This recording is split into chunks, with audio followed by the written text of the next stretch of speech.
My name's Emma. Jack and I have a son, Liam, who's 20 and off at college right now. We've been scrimping and saving for years to keep him there, cutting corners, skipping vacations, you name it, all so he could have a shot at something bigger.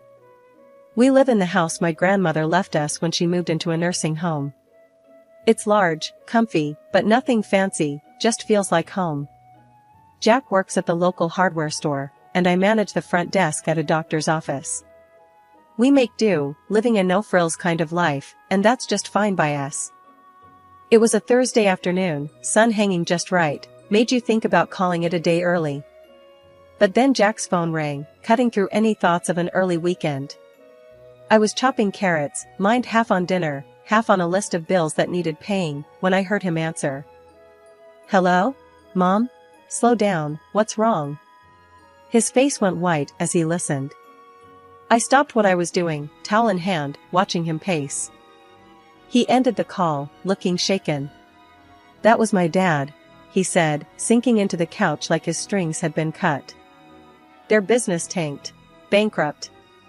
They've lost everything, even the house. My heart sank. Oh, Jack, that's terrible. What are they planning to do? They want to come stay with us. Just for a bit, they said, till they sort something out. I hesitated, thinking about our already tight budget, the quiet order of our life that was about to be upended. And what did you tell them? He rubbed his neck, a sure sign he was stressed. Told them I'd talk to you first. It's your house, Emma. Wouldn't just spring that on you without checking. Jack's parents, Frank and Helen, they weren't the easygoing type. High flyers, used to the good life, and our simple setup was miles from what they were accustomed to. You know how they are, Jack. This house, it ain't their style. I know. He looked uneasy. But they're my folks, Em. They're stuck. Thinking of all the times they'd visited, noses turned up at our modest living, it was clear they'd be like fish out of water here. But then, picturing them desperate enough to ask for help, my resolve softened. All right, they can come. But it's temporary, right? Just till they're back on their feet? He picked up his phone, dialed, and after a short, muffled exchange, Mom, Emma, and I talked it over. You can crash here for a bit. But just till you find a place, got it? We're not running a hotel. I couldn't hear what was said on the other end, but Jack's tight-lipped, yes, Mom, we're clear, gave me the gist. He hung up and exhaled long and hard. They're thankful, Em. They'll be here next week. Last week, Jack told his folks they could stay with us for a bit. And today, they were moving in. I watched from the porch as two huge trucks rolled up our driveway, and I swear, my heart sank. Jack was out there directing traffic like some parking lot attendant, trying to keep a smile plastered on his face. Frank was the first to barrel out of the car, a big grin on his face, clapping Jack on the back so hard you'd think he'd won the lottery and not just moved into his son's house. Emma, darling. Helen swept up to me, all perfumed and peppy, planting a kiss on my cheek that felt more like a branding iron. You're an angel, for letting us invade like this. I forced a smile, my eyes darting to the mountain of stuff they were unloading. It's no problem, Helen. But, is this all of it? Oh, this is just the essentials. She waved a dismissive hand, as if the pile of furniture and boxes wasn't already swallowing our front yard. The rest we've put in storage. Essentials? I bit my tongue to keep from saying anything rash. If these were essentials, I dreaded to think what they'd left behind. Jack caught my eye, and I could tell he was thinking the same thing. Let's get this stuff inside then, Jack said, more to himself than anyone else. Frank and Helen directed the movers with the kind of authority you'd think they were moving into a palace, not our modest little home. The movers shuffled past, hauling in armchairs, countless boxes, and, would you believe it, a grandfather clock. Who needs a grandfather clock in their temporary home? Right there, boys, just set it all there, Frank directed, pointing at various spots around our living room, which was rapidly disappearing under a sea of their belongings. I pulled Jack aside while the movers took a breather. Jack, this is crazy. They've brought enough to furnish a whole house. Where are we going to put all this? Jack rubbed his temples. I know. I'll talk to them, okay? Let's just get through today. We retreated as the movers continued their work. The whole ground floor was turning into a replica of Frank and Helen's old house. Every corner filled, every space taken over. By the time the movers were done, our once cozy living room looked more like a storage unit. Dinner that night was a chaotic affair. We barely found the table under all the clutter. Frank and Helen seemed oblivious to the mess, chatting away about their journey here. Emma, you really should try this wine, Frank said, popping open a bottle of something French and probably more expensive than our entire grocery budget for the week. We're so grateful to you both, Helen chimed in, her voice sugary enough to give you cavities. It's just till we find our feet. Yeah, about that, Jack started, clearing his throat. We need to talk about some ground rules. Space is tight, and... Oh, don't worry about it, son. Frank waved him off. We'll manage just fine. Won't we, dear? He smiled at Helen, who nodded enthusiastically. I looked around at our invaded space, the piles of boxes, the fancy ornaments, crowding out our simple decorations. Manage just fine? I wasn't so sure about that.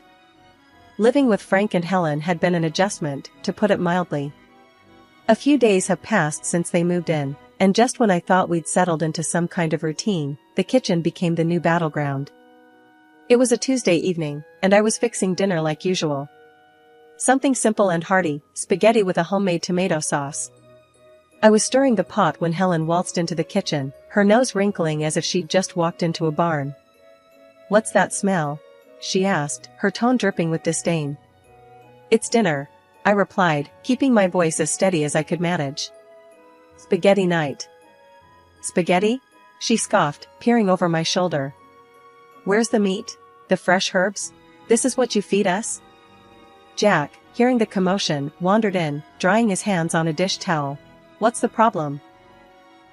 His mom turned to him with a look that could curdle milk. The problem, Jack, is that we're expected to eat this. She gestured at the bubbling pot as if it were a cauldron of poison. I took a deep breath, trying not to let her get to me. It's what we usually eat. We can't afford steaks and fancy meals every night. Jack stepped between us, his face set in hard lines. Mom, this is Emma's house, and this is what we eat. If you want something else, you're welcome to cook for yourselves. Oh, we will, Helen retorted, her eyes narrowing. And we expect you to provide the groceries we require. We're not used to living like this. I'd had enough. Look, I'm sorry you're used to different, but this is what we can manage. Our budget doesn't stretch to luxuries. Frank, who'd been silent up till then, chimed in, his voice booming. Then perhaps you need to reevaluate your budget, young lady. We're not animals to feed on scraps. Jack's jaw clenched. Dad, that's enough. We're doing the best we can. The room was thick with tension, everyone's shoulders up around their ears. Finally, Helen huffed. Fine. Tomorrow, we'll give you a list of what we eat. You can make sure it's here. The next day, true to her word, Helen handed me a list. Marbled beef, fresh seafood, organic this, imported that. I looked at the list, my heart sinking. That evening, we sat down with Frank and Helen, the list between us on the kitchen table. We expect proper meals, steaks from marbled beef or the finest fish, Frank declared, as if it was the most normal request in the world. Jack and I exchanged shocked looks. We can't swing that, he said, his voice firm but weary. That's just not in our budget. Their response was swift and harsh. Lazy, both of you, Helen snapped. Can't even provide a decent meal. In the end, feeling cornered, I caved to their demands. I started buying only the highest quality products for them, while Jack and I got by on fast food, just to save costs. A month later, I sat down to crunch the numbers, and my heart nearly stopped. Our food expenses had doubled. And to top it off, Helen's daily luxurious baths had sent our water bill through the roof. Dinner had become a battlefield, but tonight was different. Frank and Helen were digging into some lavish dishes they'd insisted on buying, marbled steaks and imported fish. Meanwhile, Jack and I sat across from them, our plates filled with the simple pasta we could afford. The disparity wasn't just on our plates, it was drawing a deeper line between us every day. As they savored another bite of their expensive meals, I couldn't hold back any longer. "This has got to stop," I said, the words heavy in the air. Helen looked up, her fork halfway to her mouth. "What are you talking about now? We can't keep living like this. Eating separately, different meals, it's ridiculous. From now on, everyone in this house eats the same. And we're sticking to what we can afford." Frank laughed, a harsh sound that grated on my nerves. "You expect us to eat that slop?" "It's not slop, it's dinner. It's what we eat," I shot back, my patience fraying. The laughter vanished from Frank's face, replaced by a scowl. Helen chimed in, her tone sharp and accusing. "How can you be so greedy and lazy? Cooking decent food isn't that hard." They both turned to Jack, their expressions full of expectation. "You're going to let her talk to us like this? In your own house?" That was the last straw. Jack's hand slammed down on the table, making the plates jump. "First off, this is Emma's house. And you will treat her with respect." The impact of his words hit hard. Helen's eyes filled with tears, her voice quivering. "I never expected you to raise your voice at me, your own mother." Frank's anger boiled over as he stood, pointing an accusing finger at Jack. "Look at you, henpecked and dancing to her tune. Is this what you've become?" I stood my ground, though my heart was pounding. "Enough. This conversation is over. From today, no more expensive steaks or fish. We eat the same, all of us." Their looks could have frozen the room. For a moment, no one moved, then, without a word, Frank and Helen pushed back from the table and left. Jack and I sat back down, the silence hanging heavy between us. He reached for my hand, squeezing it tight. "I'm sorry it had to come to this." "I am too," I replied, feeling the weight of the evening settle around us. "But it's the right thing. We can't live like this." After the big blow-up at dinner, things cooled down, but only on the surface. Frank and Helen were quieter, sure, but there was a slyness to their silence that put me on edge. I had a feeling they weren't going to take the new house rules lying down, and I was right. It started subtly. A few days later, I was cleaning up after a lunch of sandwiches when the doorbell rang.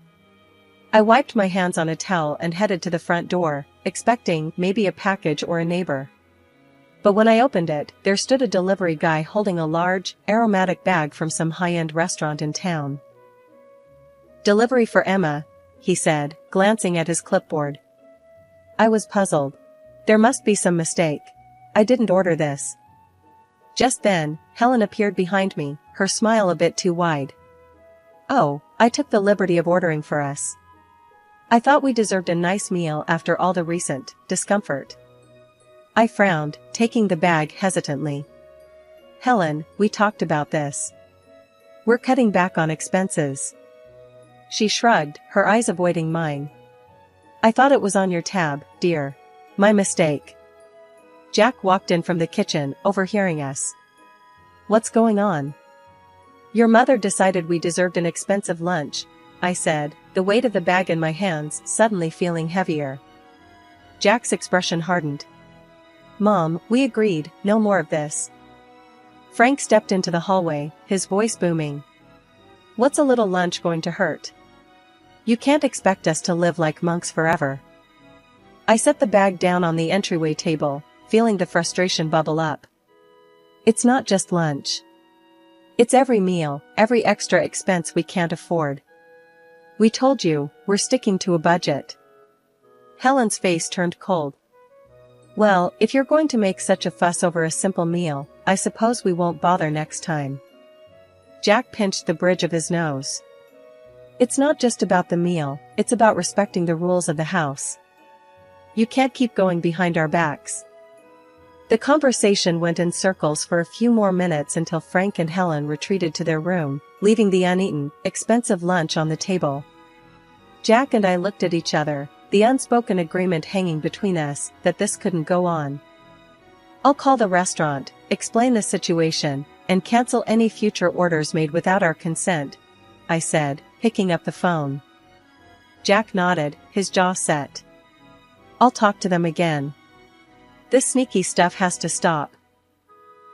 The peace was short-lived after the incident with the unauthorized lunch. Helen and Frank seemed to simmer just below the surface, and you could cut the tension in the house with a knife. I was washing dishes one evening when the calm shattered once again. Jack had just come in from the yard, looking weary. I was about to ask him about his day when the loud crash from the living room had us both running. We found Frank standing over a broken vase, one of the few decorations I really cared about. What happened here? Jack asked, trying to keep his voice level. It slipped, Frank said, barely looking regretful. Accidents happen. But his tone was all wrong. It wasn't apologetic, it was defiant. Jack bent down to pick up the pieces, and I couldn't help but say, "This vase was from my grandmother. It's been here longer than I have." Helen scoffed from the doorway. "It's just a vase. You can get another." "That's not the point, Helen," I snapped, feeling my frustration rise. "The point is respect, something that's clearly lacking here." "You want to talk about respect?" Frank shot back, his voice raising. "What about respecting us? Treating us like second-class citizens in this house?" Jack stood up, facing his father. "You're living here by our goodwill, Dad. Remember that." "It doesn't feel like goodwill," Helen chimed in, her words sharp. "It feels like we're unwelcome." Every day felt like walking on a tightrope with Frank and Helen in our house, but one evening pushed me past my breaking point. We were sitting around the dinner table, the same place that had witnessed countless arguments now, when Helen casually dropped her latest bombshell. "Jack, darling, I found this lovely coat today, and I think we should buy it using the college fund you've set up for Liam," she said, as if suggesting we switch brands of coffee. I choked on my water, coughing as I set my glass down hard on the table. "What did you just say?" I managed, my voice a mix of disbelief and rising anger. Helen smiled sweetly, clearly mistaking my shock for compliance. "It's just money, dear. Liam can always take out loans for college. I really need a new coat." Jack, who'd been quietly seething beside me, slammed his fork down. "Mom, that's out of the question. That money is for our son's education. We're not using it for anything else." Helen's face twisted into a scowl. "How can you deny your own mother a simple request?" "It's not simple, and that's final," I snapped, feeling the last of my patience evaporate. Frank chimed in, his voice raised to a shout. "You're both being unreasonable and cruel. We're your family." The threat came next, his voice cold and calculated. "Maybe the local press would be interested to know how you treat your family." "What about your bosses, huh? Would they like to know?" I felt a mix of fury and fear churn in my stomach, but I knew we couldn't cave. "Enough," I shouted back, standing up. "This is not how family treats each other. You two need to find another place to live. This isn't working." Helen burst into tears, playing the victim, while Frank continued to hurl accusations and threats. The dinner ended with them storming out of the room, leaving Jack and me in stunned silence. Once the house was quiet, I retreated to the bedroom and dialed my grandmother. She picked up after a few rings, her voice a comforting presence. "Grandma, it's Emma," I said, my voice thick with emotion. "What's wrong, dear?" she asked, her tone immediately alert. I poured out everything, the demands, the threats, the impossible situation with Helen and Frank. She listened without interrupting, her quiet hums a steady reassurance in the background. When I finished, there was a brief pause.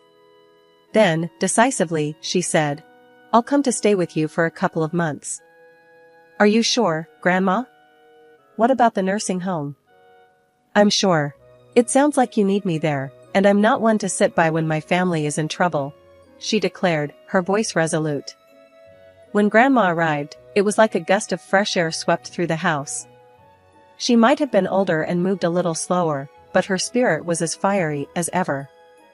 Frank and Helen were visibly put off by her sudden presence, their discomfort clear as day. I'll be staying on the ground floor, Grandma declared firmly the moment she rolled through the door, her suitcase following behind her like a loyal companion. I expect some things will need to be moved. Frank tried to mask his irritation with a forced smile. Of course, we'll make you comfortable. Won't we, Helen? Helen nodded stiffly, her eyes darting around, probably calculating what they'd need to shift or hide away. I couldn't help but feel a surge of relief. Finally, someone was putting them in their place. As soon as the movers finished rearranging the furniture to make room for Grandma, she called a family meeting in the living room. Now, I've heard quite a bit from Emma about what's been going on here, and I'm not pleased, she began, her tone stern, cutting through any pretense of pleasantries. Frank opened his mouth to protest, but Grandma raised her hand, silencing him. I'm not done. This house is still mine, technically. And while I've allowed Emma and Jack to live here without rent, that doesn't extend to you too. The blood drained from Helen's face. You want us to pay rent? She sputtered. Yes, I do. $4,000 a month, Grandma stated flatly. That's outrageous, Frank exclaimed, standing up from his chair. We can't afford that. Well, considering the costs you've been racking up here, I'd say you can afford to cut back on your luxuries, Grandma shot back. But we're family, Helen tried, her voice quivering slightly. Family doesn't exploit each other, Grandma countered. Since you've been enjoying a lifestyle beyond your means on my granddaughter's dime, I think it's only fair. Frank and Helen were at a loss for words, exchanging glances as if looking for an out, but finding none. And one more thing, Grandma continued. If you think the rent is too high, you're welcome to find somewhere else to live. Or, if you decide to stay, you'll provide me with daily assistance. I need help getting around, meals prepared, and someone to ensure I'm taken care of. Helen's mouth opened and closed like a fish out of water, her earlier bravado evaporated completely. Frank, who had always prided himself on his independence, looked like he'd been punched in the gut. Think it over, Grandma finished, her voice softening just a tad. I'll need your answer by tomorrow morning. As they retreated to their room, presumably to discuss their limited options, Grandma turned to us, her expression softening. Don't you worry, kids. We'll sort this mess out. The morning after Grandma laid down her new house rules, it was like someone had flipped a switch in Frank and Helen. I walked into the kitchen to find them packing their things, a pile of boxes already forming at the door. We've decided to move out, Frank announced, not looking up from the box he was sealing. We found a small apartment. We'll take our things and go. Helen was quieter, busily stuffing things into bags, her movements sharp and quick. It's for the best, she muttered, almost to herself, but loud enough for me to hear. The rest of the morning was a blur of activity. Boxes and furniture moved out the door. Jack helped, more out of a sense of duty than anything else. By mid-afternoon, their part of the house was eerily empty, the echo of their departure hanging in the air. Once they'd driven off, Grandma, who'd been watching quietly from her chair, gave me a knowing look. Well, that's that then. They'll be all right, you know. Sometimes a little hardship is needed to bring people back to earth. We found out later that they'd sold most of their belongings to cover the rent and their other debts. The luxurious life they were used to was trimmed down to essentials, much like their new apartment. Grandma stayed with us for 2 more weeks, a comforting presence in the house. But eventually, she decided it was time to return to her nursing home. Driving her back to the nursing home, I felt a mix of sadness and relief. Thanks for everything, Grandma.